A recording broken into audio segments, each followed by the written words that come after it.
Hello, everyone. Get off my stage, producer. There we go. Hello, everyone. Welcome to the Hacktoberfest Helpdesk, our first show of the day here on Tuesday. We have another show coming up after this one, which I'll talk about in just a second. For those of you who are new here to the Hacktoberfest Helpdesk, this is your source to get help with all things Hacktoberfest during October. But today is a very special episode where we are being taken over by the wonderful folks from Dev.to, the Practical Dev, otherwise known as the Forem team this time around. And they're going to be working on Forem today and talking through some things with Forem. So I believe today we're focusing on liquid tags, and they'll tell you more about that in a sec once we get them on the stage and introduced. But in the meantime, let me tell you a little bit about the show and what you can expect here on this channel otherwise. So I said today's a special episode. This is our Dev.to takeover. But if you're interested in other things on this channel, you can find us at twitch.tv Raise.dev's schedule. We have our schedule for the week up there right now. We've got another show on today with Anand from HashiCorp and also from the Pterodactyl project. So we'll be meeting Anand later on today. And at the end of this show, I'll give you a preview of what we've got coming up for the rest of the week as well. If you need help with anything this Hacktoberfest, not only can you ask here right in the chat, and please do chat along as we go. You're very welcome to post questions or ask anything or share links. If you share links, give me a nod in the chat first, just @mention Raise.devs, so that I can make sure that our mod bot doesn't ban you for posting links. But all very encouraged. Please do interact with the team whilst they're on the show. But if you have any other questions, if you've got anything about Hacktoberfest or you're stuck on an issue or a contribution, you can submit that to our help desk at Raise.dev Hacktoberfest, where we'll be able to get you everything you need. We'll be able to get your question in front of one of our lovely expert guests. They'll answer it here on the show, and we'll send that recording right to you so you get your questions answered in a timely fashion. Why is that making noises? So that is everything about how the show's set up. I said at the end, I'll give you a preview of what's coming for the rest of the week and what you can look forward to on the show.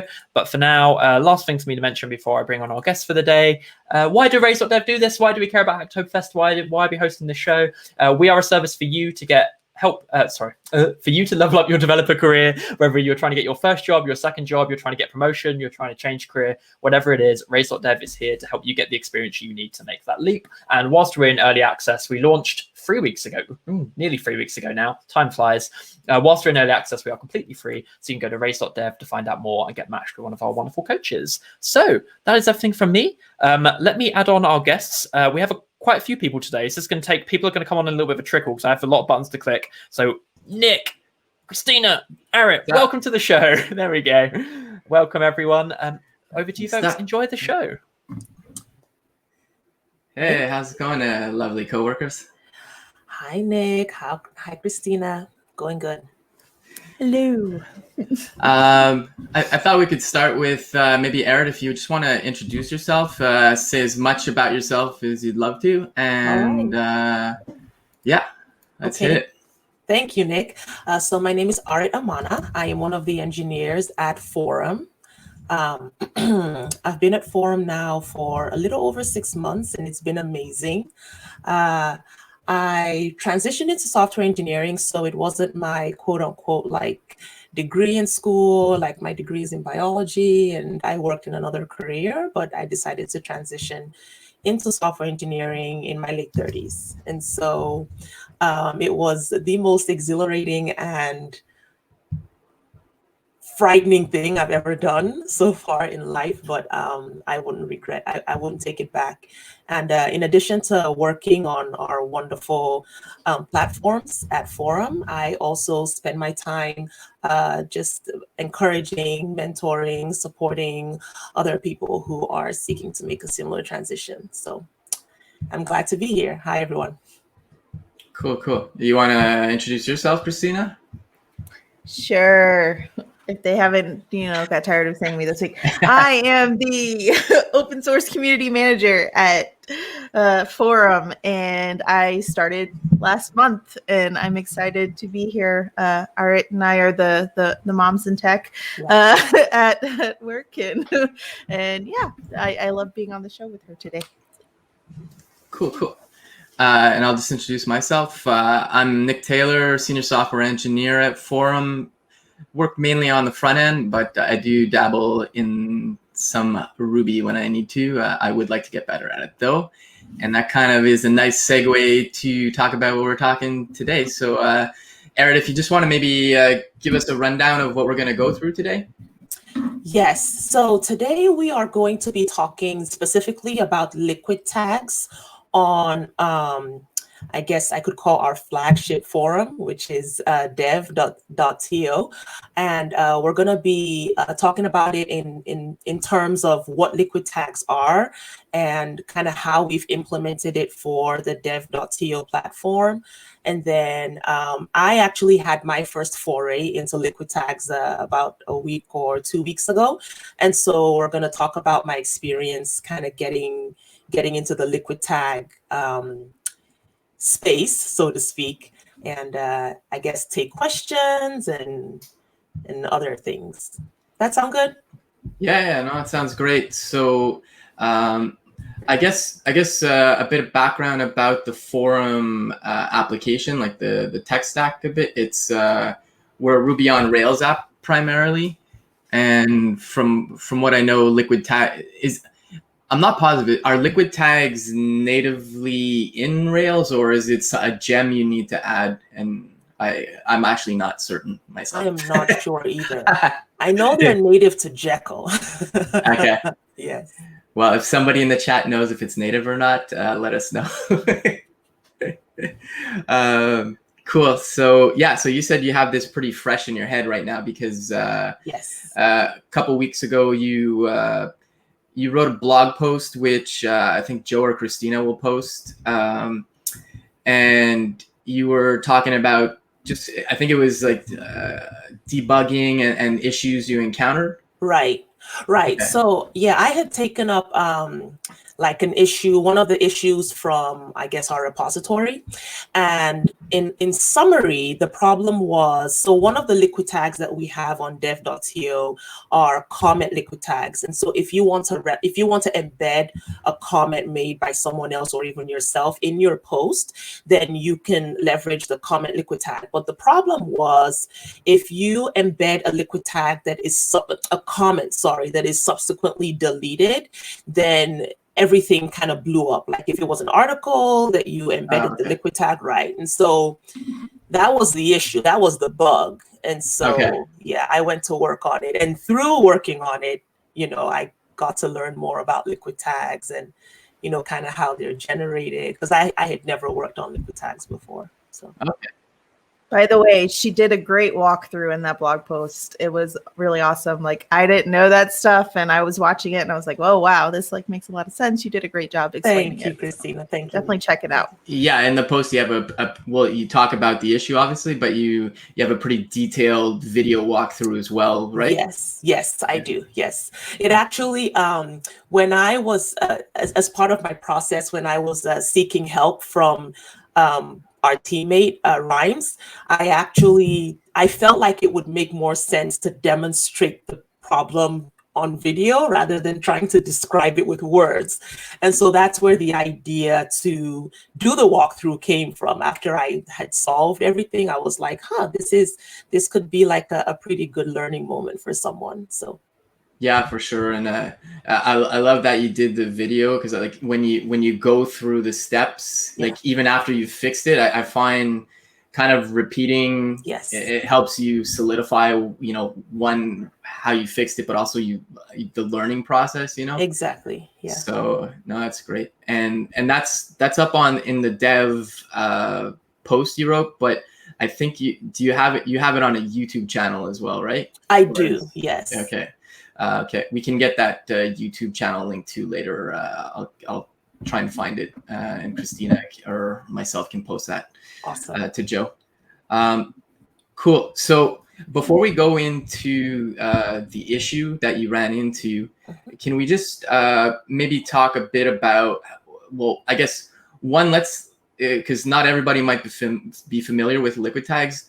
Let's forget the technical stuff for a minute. Let's kind of go through what does a liquid tag provide you within the Forum code base, or like Jekyll or other platforms that support it. Right. So from what I know, liquid tags are a really cool way to embed other content into your blog post or whether it's on dev.to, or if you have like my blog, Raise.dev, is Jekyll powered. And so liquid tags exist in Jekyll as well. And it's a really cool way for you just to embed content in a rich way. So it's not stripped down, and it ends up looking really dynamic in the context of your post or your article or whatever. And so, like, I know on dev.to we have liquid tags for GitHub gists, right? And so if you wanted to embed code, you know, the syntax highlighting and, you know, kind of all those goodies, and it just makes it more, in my opinion, more understandable and just a little bit more dynamic. And so in a nutshell, I would say that's what they are.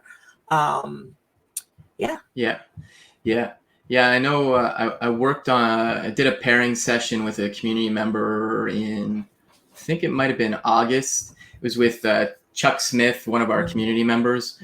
I'll see if Christina can find that post, and or Joe. I'll get it to you. I think he's still working on it. It's just he got sidetracked with some other stuff, I think. But yeah, it's kind of neat to go through that, because we have pretty good documentation from what I saw. If we have that, we can post the link to the docs for the Forem liquid tags, because I think it pretty much gives a step-by-step.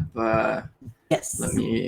Let me pull it up here. So in terms of, I guess at this point we can talk about like the issues you ran into, and I'm assuming you must have had to refer to the documentation. Definitely. Yeah, the documentation is really great. I think for me, even before I started delving into the issue itself, I did check out the documentation on liquid tags just to kind of get like a high level overview, like how do you even render a liquid tag in your post, for example? Right. Yeah, no, for sure. Yeah, no, and I see, I'm just looking at the documentation if folks want to check that out. It's on docs.forem.com. Just type in the search at the top, you get liquid space tags. Yeah, there we go. Thanks. And yeah, we support quite a few from what I can see here. We have the dev embeds like you were talking about, like the comment. You can embed a user. So if you're like, hey, this person's a great follow, and you can kind of show an embedded preview of their profile. Right. You can link to the other blog posts and the comments, like you said. And then there's podcast, Twitter, glitch, like all kinds of stuff. There's code pens. Yeah. We just got a pull request, which we'll be talking about on Thursday for Twitch. Yeah. We'll link that at the end of the talk. At the stream. I'm going to be pairing with Rachel Wright-Munn, I believe is her last name.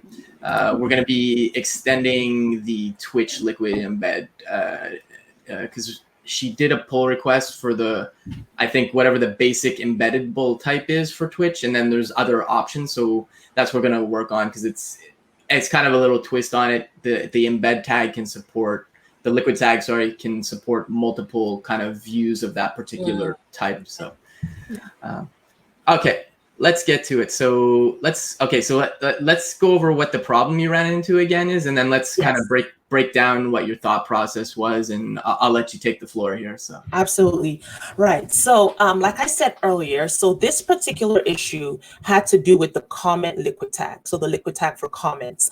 And the problem was, say I wrote an article and I wanted, and Nick made an awesome comment, elsewhere on the platform, and I wanted to embed his comment, right? And so I go ahead and I use the comment liquid tag to do that, and it shows up, it's all pretty and everything's kosher. And then down the line, Nick happens to delete that comment for whatever reason. And so the comment the comment doesn't exist anymore. And so if I were to go back and edit that article, for example, my article would blow up. It would 404. And the reason is the liquid tag is trying to parse and process a comment that doesn't exist. And so that was the bug. And so after I kind of familiarized myself with the general structure of liquid tags on dev.to, in my mind, I felt like a potential solution would be to display a message like comment not found, right? Like something Okay. that would allow the integrity of the enclosing resource, in this case, an article, like to allow it to still, function correctly, but then, the liquid tag, the comment liquid tag, the comment can be found. And so in my mind, that was kind of like at least one of many potential solutions, right? Yeah, no, that makes sense. And so, and I don't know, is it okay if I share my screen, Nick, and just take us through? Because I think if I can kind of go through my post, and then it can serve as like sure. So let's go. Share screen.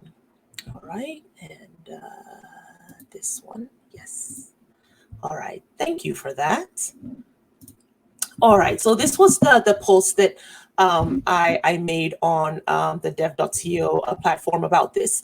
And so I've described the bug. And so jumping into the issue, the first thing that I needed to familiarize myself with was where everything lived. And this is where the forum docs were invaluable, because they're just so well written, and they kind of clue you into which folders the relevant files live. And so in this case, in the liquid tags folder, I was able to find the comment tag file, and that's actually the file that initializes the liquid tag and renders the content from, it has like a render function, and that's what basically, I don't want to say parses the comment, but basically like creates an instance variable of the comment and then passes it to the view. And the view is actually what renders. And so that's like MVC, right? Model View Controller, we're getting in there. And so, at first, just understanding what this file did, I think was necessary. And it took me a while to also figure out that, the render function in the comment tag.rb file actually was passing the instantiated comment, to the view. Like, it took me a while to kind of figure that out, but I figured out, okay, this is a partial and it lives in the comments folder in views, right? And so looking at the find comment, and so the method that actually locates the comment is the find comment.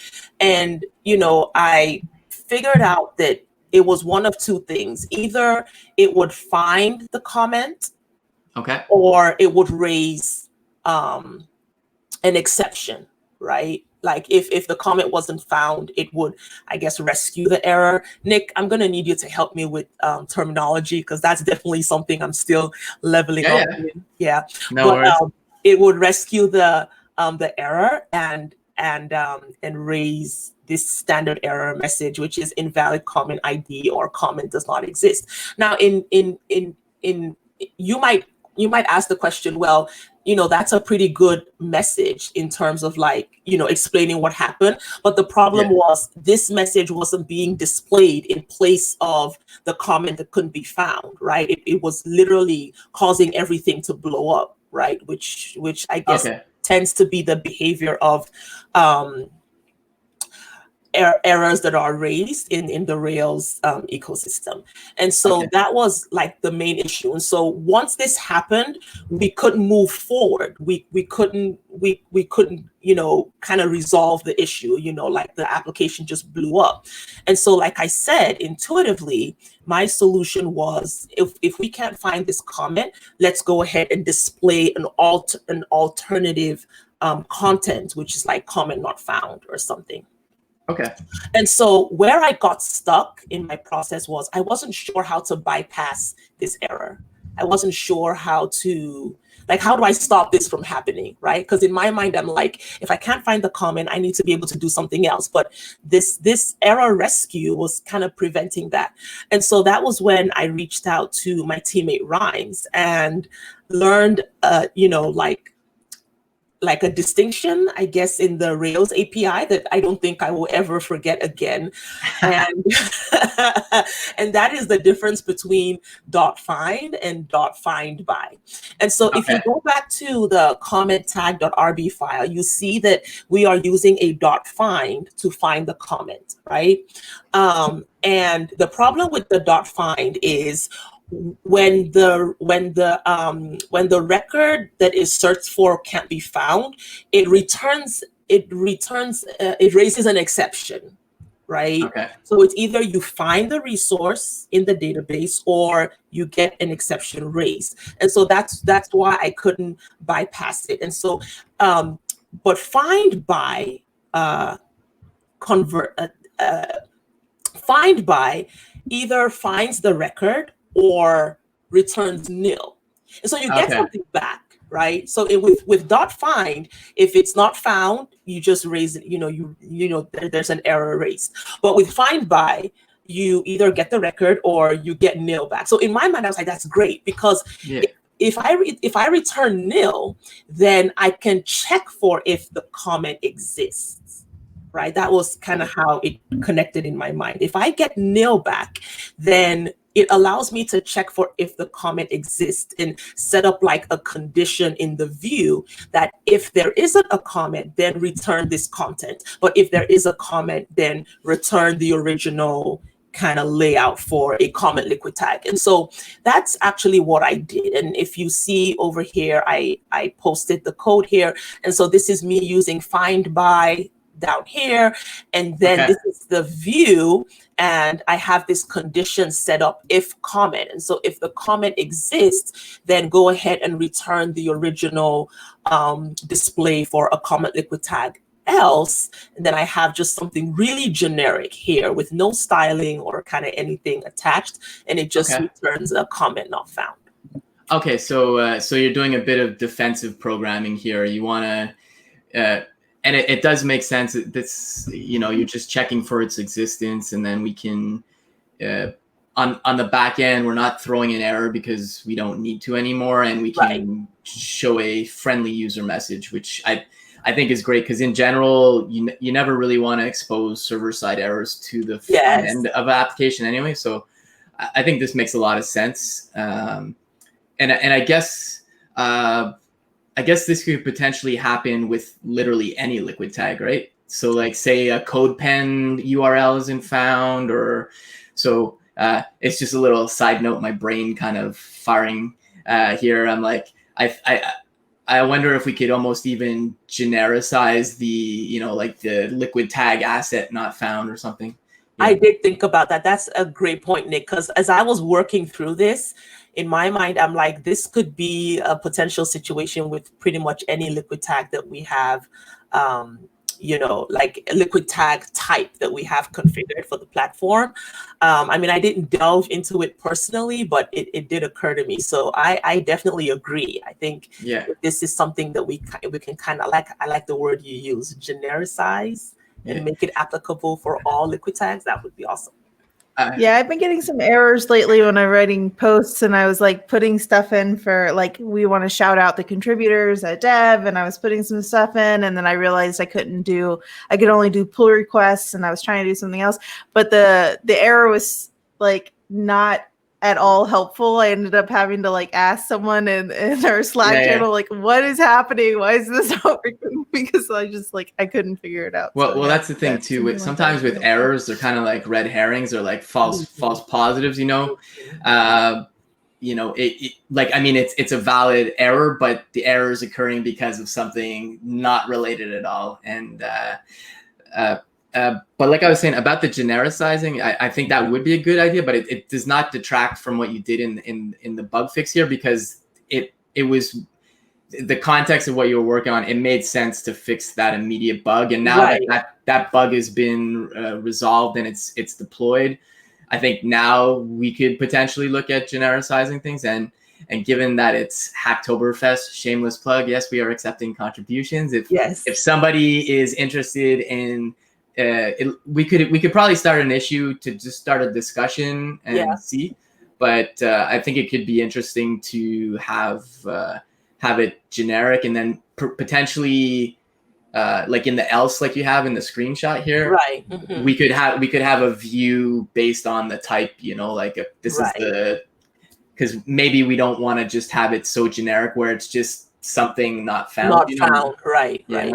But that is an excellent idea, and yeah, definitely shameless plug for Hacktoberfest. I definitely, I mean, even if we don't end up overhauling the entire system, we can definitely pluck the low hanging fruit. Where this is concerned, I feel. Yeah. Yeah. So, okay. Yeah. And then I don't know if you just talked about this, but do you want to continue on here? Because I see there's another unsupported argument. Right. So this was like more related to my use of the find by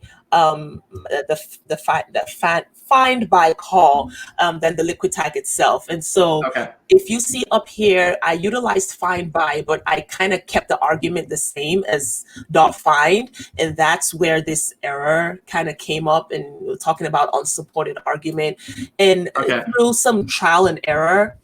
Not really trial and error, just kind of thinking about, okay, well, it says argument. And this was one of the reasons why I made the walkthrough that I did. And also this post was, typically, and I think this may be more the case. I don't want to say it's more for one group than the other, because we kind of all have challenges. But I find as a second career dev, I tend to second guess myself a lot. And I tend to, if I'm looking at an issue or a bug or like a coding problem and I don't have like an understanding like from the beginning, it's very easy for me to kind of retreat into myself and be like, oh, I can't do this, or oh, this is too complex for me, or oh, this is way over my head.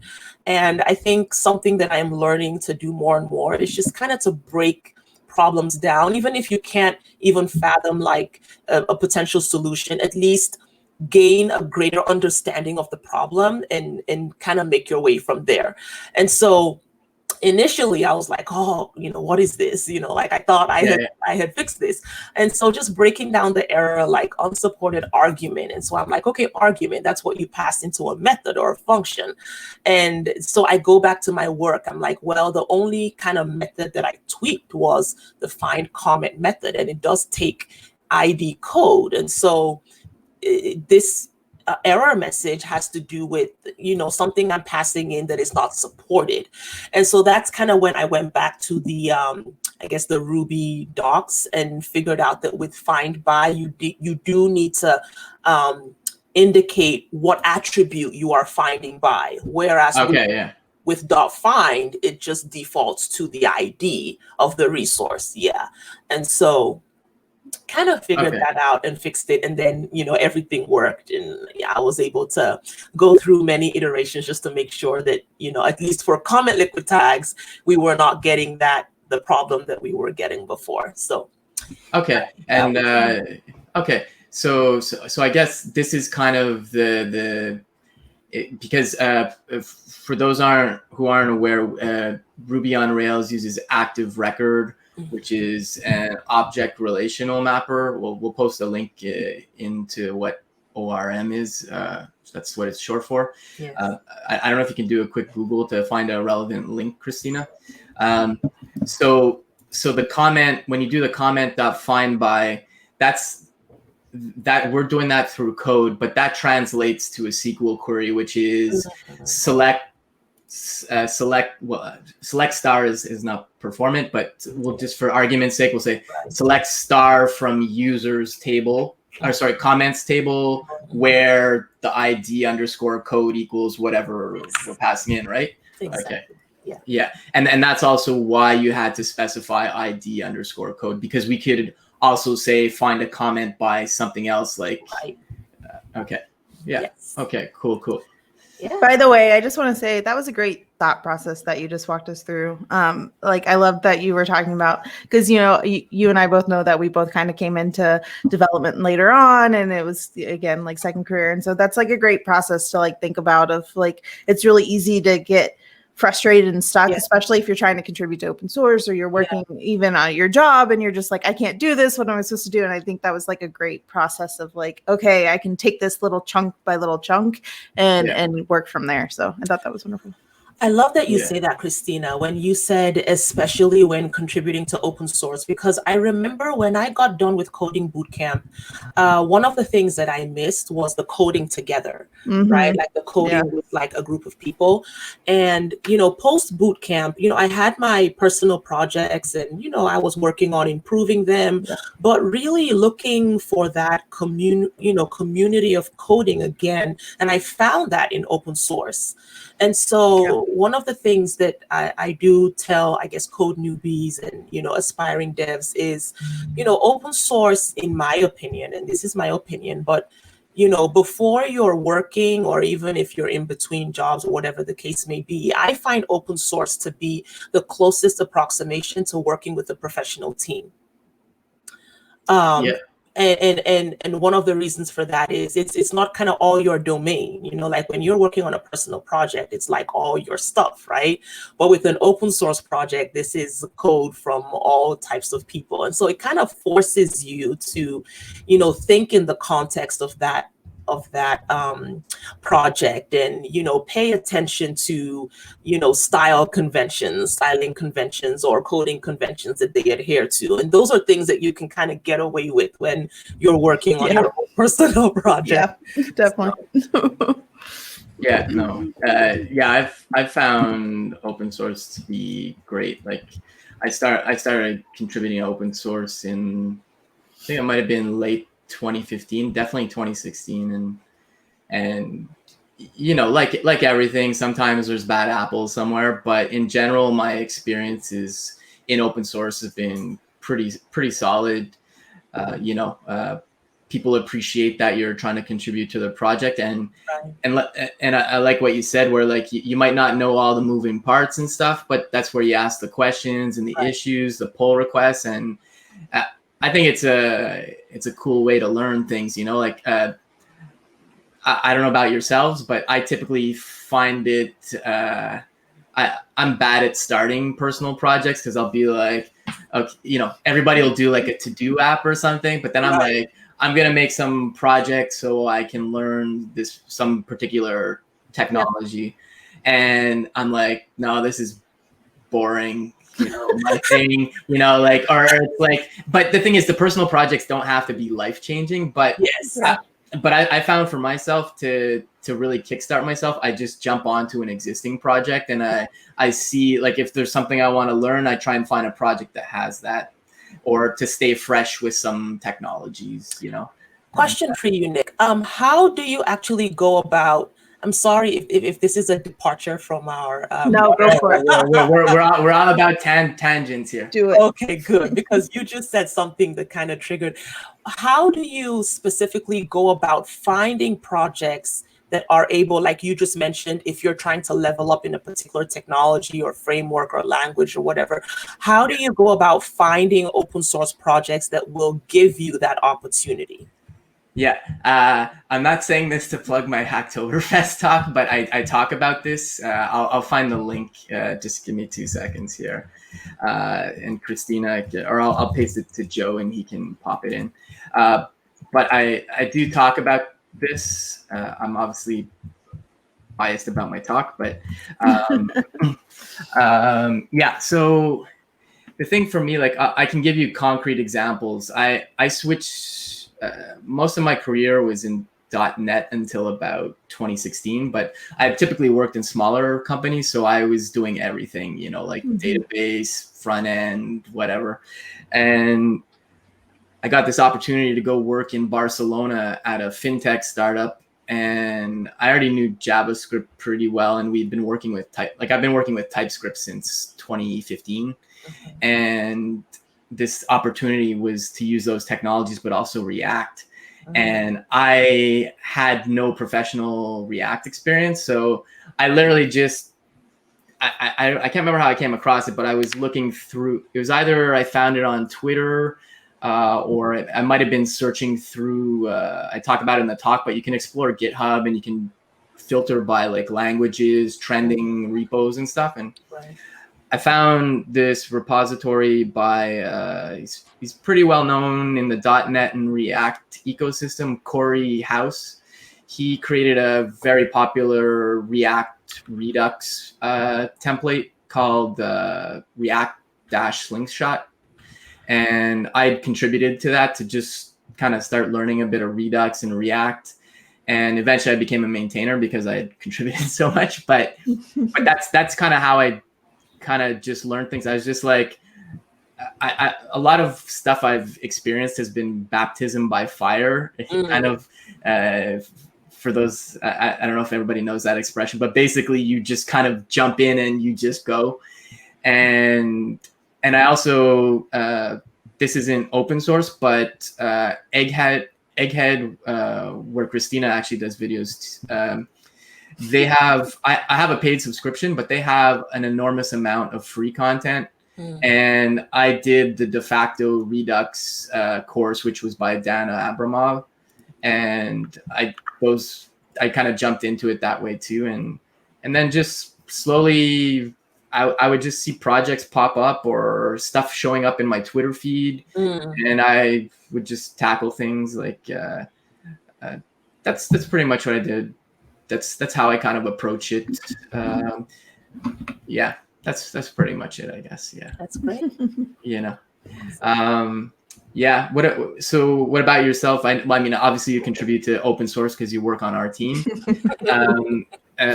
But is there other stuff that you've worked on in open source, or it's been primarily Forem, or? It's been primarily Forem. So actually, that's the way that I discovered, I guess at the time before we became Forem, dev.to was, me trying to find, so in bootcamp, our tech stack was Ruby on Rails with, I call it a sprinkling of JavaScript, but primarily Ruby on Rails.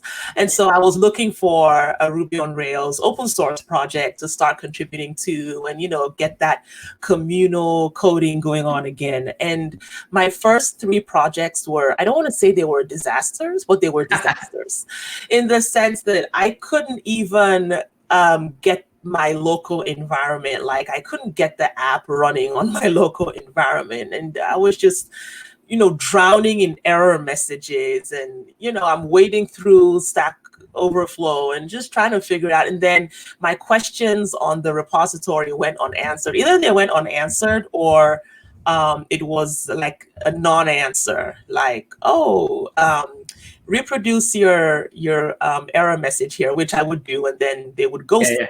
Right. And so when you talk about bad apples, you're right. There are some not necessarily bad, but I would just say not very well maintained open source projects out there. But, there are not so many. There are few, thankfully. But yeah, for some reason, 3 of them, they just didn't work out. And so I was close to giving up. And then I think I used, I want to say their name correctly. I'm not sure if it's Code Triage. Something triage, where you can kind of, if you're like a project owner, open source project, you can post, or you can search by, kind of similar, I guess, to what GitHub allows you to do. You can search by language or framework. And that was how I discovered dev.to. And so, right. And so, and I think I blog about this on my blog, but yeah, first effort, it's setting up dev.to locally, and it worked. And I had this beautiful application on my machine just looking at me. And so that was, it was such a great experience. And I think my very first pull request was to update the documentation with the errors that I came across while setting up on my local. Yeah. And I guess they say the rest is history. So I came into, I guess, the dev.to family through the open source project. And after that, then I started blogging on the platform. Yeah. No, that's cool. Yeah, no, I mean, I'm definitely, I can probably say with a lot of certainty that probably one of the reasons why I got hired at Dev as well is because I've been contributing to the project since pretty much the beginning. So, so like, that's just another side note. It's something I talked about in my talk, but I've talked with it to other folks as well. Like, not everybody has time to contribute to open source, and I 100% get that. And everybody's circumstances is different, so I'm definitely not saying you need to contribute to open source. But I can say in my personal experiences contributing to open source has opened a lot of doors for me. So, so I, it's, it's, if you can do it and you want to do it, go for it. If you're like, you know what, I've finished work, I'm making supper and I'm going to watch Netflix and chill, there's nothing wrong with that. Nothing wrong. Yeah. But yeah, I've done a ton of stuff, like as far as like I've taught, I've brought, done blog posts, I've done courses. But when I became a core member on 100 Days of Cloud, that's when a lot of companies were like, hey, like, hey, let's talk to you. And it's true. Like I hadn't really thought of it much before then. I've contributed some in some places to open source, but like once I was like doing it a little bit more, then I got a lot more people just like interested in talking to me.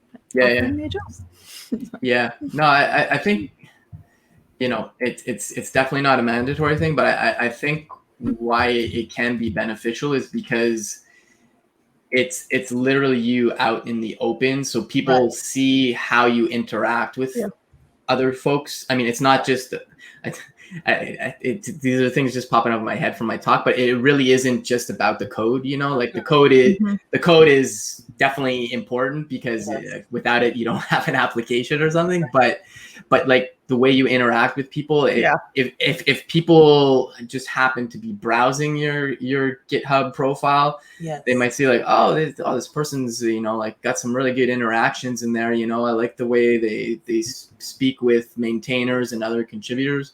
Whereas if you have, getting back to the bad apples thing, I never understand this. Like people must be aware it's publicly available. Like, why would you write something like, "Hey, this is shit"? It's not constructive, and to me, it signals you're being lazy.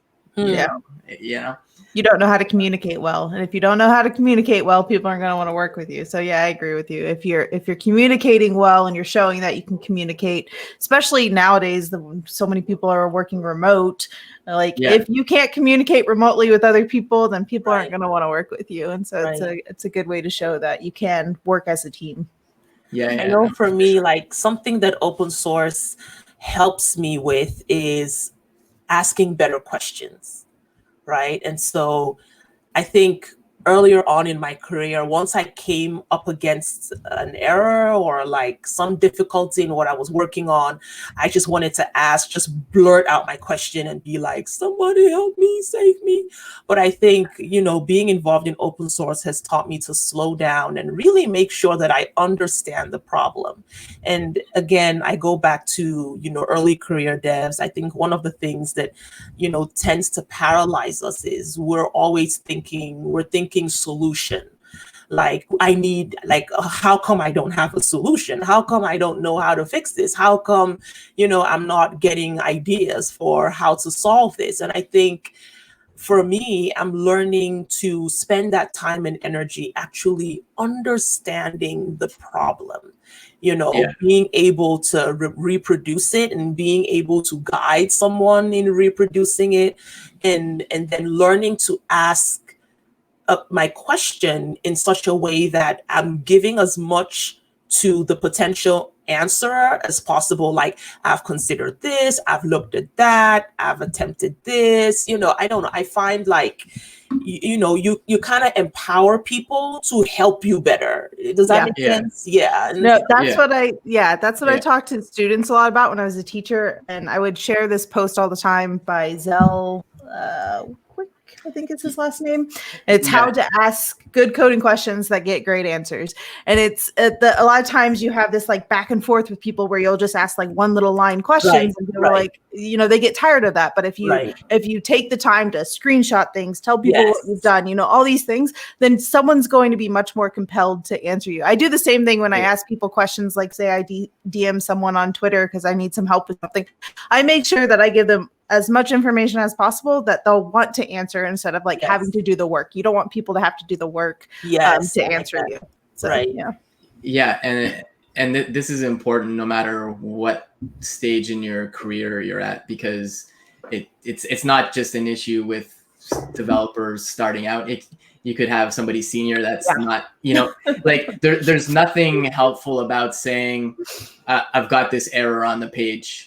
and like that's what you present them. They're Yeah. like, well, you know, why do you have the error? What's the logs? What do the logs say? Do you have any screenshots? How did you get to that? You know, like for sure, it's yeah, no, it's the more information you can provide, the better. Yes. And the thing too is, because we work in open source, it's very helpful. For those that don't know the Forem team that well, how we work, a lot of our work is asynchronous. So that what that means exactly for those out there who might not be aware is it's like we do have Zoom calls for team all hands and stuff, but a lot of the stuff we do is async in the sense that like I have a coworker in South Africa, so I might post a question in an issue or a pull request or in Slack. I'm not expecting to get an answer until maybe tomorrow because of the time zones. Right. But it kind of forces you to the points you were saying, Ara, to put in as much information as possible, because when they wake up and you're sleeping, if they have all that information, they can give you a more solid answer. Right. So yeah. No, I think that's no time for the back and forth in that case. You don't want to. Yeah. No, for sure. And yeah, what else was I gonna say? Well, the other thing too is and this applies to just folks working in open source, is if there's all this information in the issues and the pull requests, somebody coming along down the road, like say there's another issue and they say, oh, check out this issue, and then there's all this like documentation that's publicly available for everyone to reference, you know. So, and I feel like both of you have probably had the same thing happen to you, but I've written code like even a month ago, and I come back and I'm like, what is this? What did I do? Who is this person? Or you know, so the more info you got there in the issues and the PRs, the better, I think. So yeah. Yep, I agree. Sure. Okay, so I know we went on a long tangent there, but I still think it was a good discussion. So the issue you worked on, I believe it's been merged now. Is that it has? Okay. Yes, it's been merged, deployed. It's live. Okay. All right. So that doesn't mean people should go start deleting comments to test out her fit. Yeah. Okay. So that's cool. And I guess it would be good, like we mentioned at the start of the stream or kind of midway, I think it would be good to start a discussion there about potentially genericizing that. And then, because that could be broken into a few pull requests potentially. But I guess, did you have any other thoughts on liquid tags, Arid, or anything else relevant to what you were working on, or other stuff you'd like to maybe talk about? Not really. I mean, I think I'm excited to see the work that's going on liquid tags. You know, the whole idea of being able to embed work from other sources, you know, it strikes me as like, you know, helping to lubricate, you know, like the conversation, right, and communication, and you know, just it kind of helps. It helps to bring communities together, right? If I can reference work from here, or I can embed work from here and have it, you know, appear seamlessly, like it all helps in making communication better. So I'm definitely excited to see liquid tag specific work, you know, from our contributors during Hacktoberfest and even afterwards. But yeah, I think for me, I want people to be encouraged, you know, that, you know, there's always a way forward, and regardless of whatever issues or bugs or errors you run into, like, I mean, there's wonderful open source communities out there. Forem is one of them, you know, shameless plug. But you can always, you do the work that you can do, and you can find the help to you know, to kind of accomplish what it is that you're trying to for that particular project. And so I think for me, that was like the bottom line of me kind of being transparent about my process and wanting to document this for the community. It's just to show that, like, you really don't have to know what you're doing out the gate, You really don't. And I think waiting to feel like you know what you're doing is you're shortchanging yourself, because none of us out here know what we're doing anyway.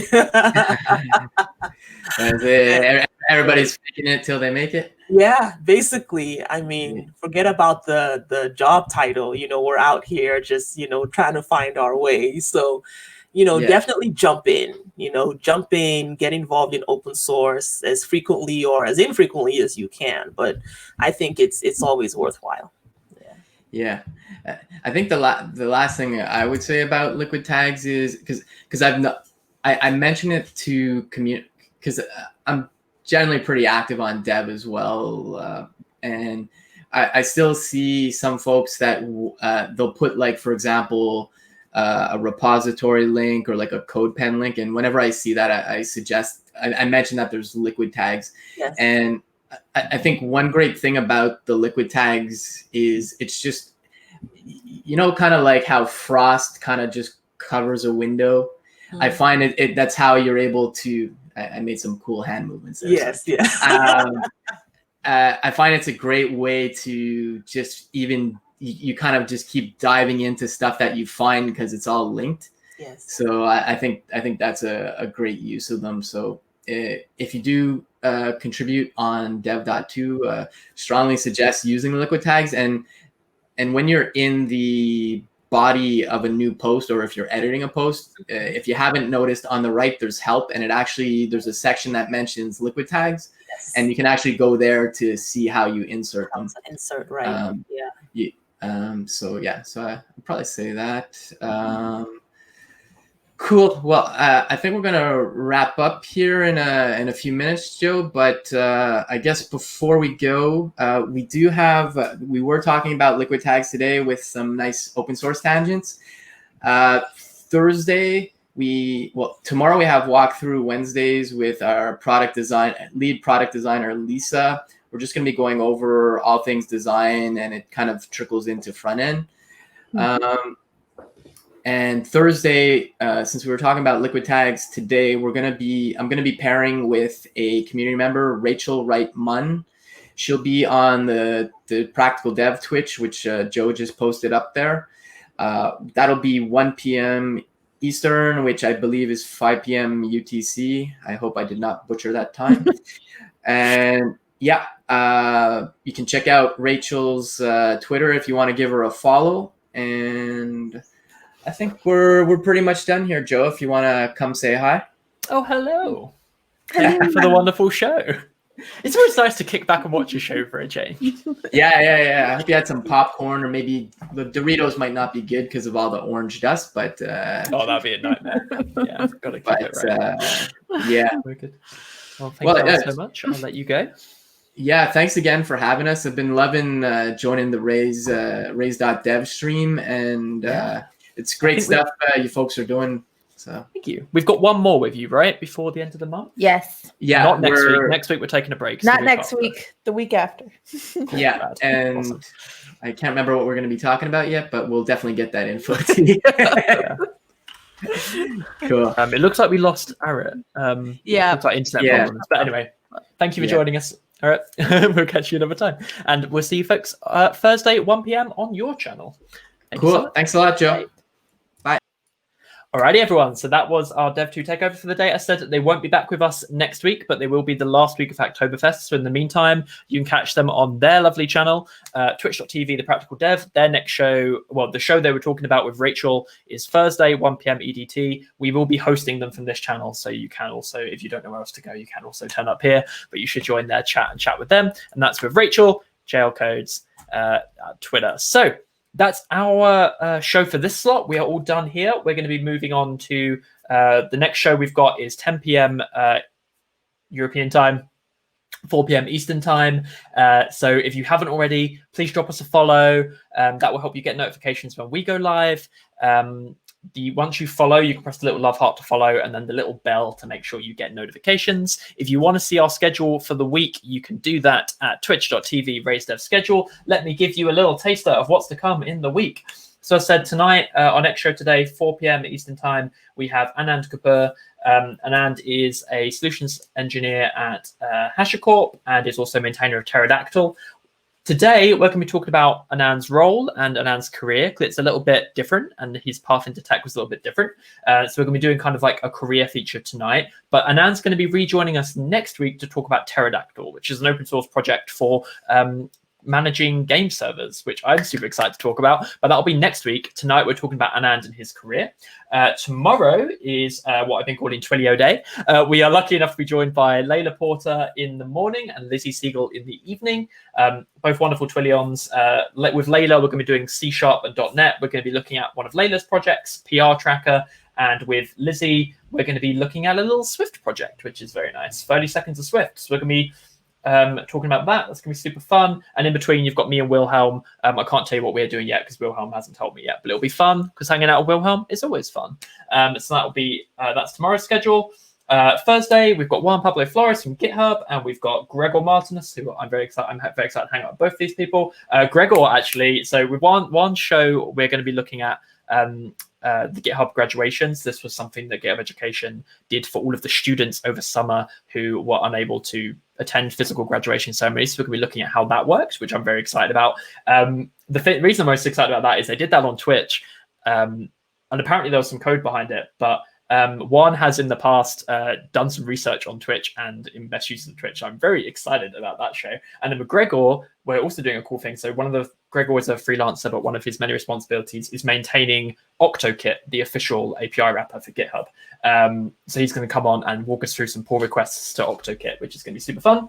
And then Friday, we have PJ Haggerty, Shai Ruparel from Contentful, and Frida Casas at Raise.dev. So big shows this week. Which is good because we've still got lots of Hacktober left. We've got 2 more weeks to go. So I'll talk about the schedule for next week towards the end of this week. But that is all for now. You can find that schedule again at twitch.tv, Raise.dev schedule. Just a final reminder, if you're looking to level up in your developer career, you can find us at Raise.dev. We will get you matched with an expert coach who will help you take the next step in your career, whether it's getting your first developer job or getting promotion or moving to another job, another industry, something like that. You can hear more about that in our 10 p.m. show with Frida on Friday, because Frida is a Raise.dev alum and we'll be able to hear a little bit about her career and how Raise.dev helped. So thank you all for being here. Drop us a follow. Visit us on Twitter at Raise.devs. All very much appreciated. We hope you enjoyed the show. And otherwise, I hope you have a wonderful rest of your day. I've done something wrong. There we go. I hope you have a wonderful rest of your day, and we'll see you later. And if not later, I hope we see you another time in the week. Have a good one. Farewell. Oh, okay.